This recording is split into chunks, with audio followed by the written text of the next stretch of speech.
What up everyone? I'm Aelita Pandaz and welcome to my very first video game review video. And for this review, it's going to be on a game that's been getting a lot of attention within the past week or so. And that game is Sonic Forces.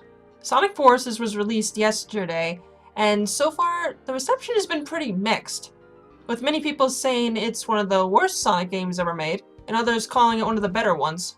But the question is it bad or is it good? Well, that's what we're going to find out in my review. Let's take a look. So the main plot behind Sonic Forces is that the unthinkable has happened. Dr. Eggman has finally beaten Sonic thanks to help from a new nemesis, Infinite. Infinite was proven to be too strong for the Blue Hedgehog to handle, and after a couple seconds of battle, Blue Hedgehog couldn't handle it. And within a matter of 6 months, Dr. Eggman has got the world controlled. 99% of it to be exact. Within the 1%, we've got the Resistance, led by Knuckles the Echidna. I'm so glad Knuckles has a more serious role in this game after Sonic Boom. What a nightmare it was. So the Resistance consists of most of Sonic's friends, including Amy, Tails, Silver, Vector, Charmy, Espio, and a few other familiar faces. But what is new to the Sonic series is the introduction of the custom character, or the avatar or custom hero as you'd like to call it, I should say, in which they're all working together to take back the world under Eggman's control. It's actually kind of nice. We haven't had a more serious Sonic story in quite a long time. I don't even remember. So in Sonic Forces, you can have up to 3 playable characters in the main game. We've got Modern Sonic, Classic Sonic, and the custom hero. Classic Sonic's levels are, of course, like the 2D style ones like you've seen in the classic games and Sonic Generations. Modern Sonic has the similar gameplay you'd see in Sonic Unleashed and Colors and Generations. Now for the custom hero, I'd say it's a mixture of both, without the boosting, of course. What's also really interesting is that when the game came out, it also came with free DLC, which allows you to play as Shadow for 3 stages. It's kind of like a prequel to the story. It's actually not that bad. Plus, we haven't played as Shadow in God knows how long.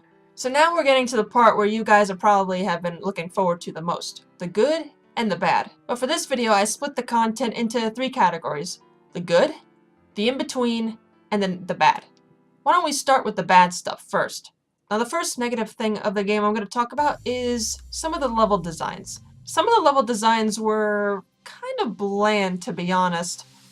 And also some of the layouts of those levels, not really the most challenging. And another thing to add to those levels, number 2, some of them were a little too short. Now, for example, the first stage you would play as with Modern Sonic Green Hill Zone, I could literally beat that in a minute. Maybe like a minute and a half at max. I mean, I understand, at the same time I understand it's a way to get the story going, but at the same time, come on, I want a challenge, not a short boost to win stage. And lastly, number 3, the controls felt a little stiff. Yeah, I'm not gonna lie, no matter which character I was playing as, in certain areas of certain levels, there would be times that many of my deaths were contributed by bad controls. Now, if the controls were a lot more smooth, I probably wouldn't have died as much. I mean, the controls were identical to those of Sonic Colors and Generations, except not nearly as smooth. Seemed a bit too stiff, like I said before. They need to work on that a little bit better.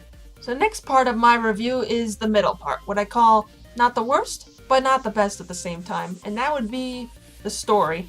I mean, the great part about the story of Sonic Forces is, like I said in the closer to the beginning of the video, we haven't had a more serious Sonic story, I think since Sonic 06. Correct me if I'm wrong in the comments below, but it actually feels kind of nice to have a more serious Sonic story. At the same time, I feel like the story was a little bit rushed. Like in this game, it just went quickly from start, middle, and ending, mainly due to the game's length.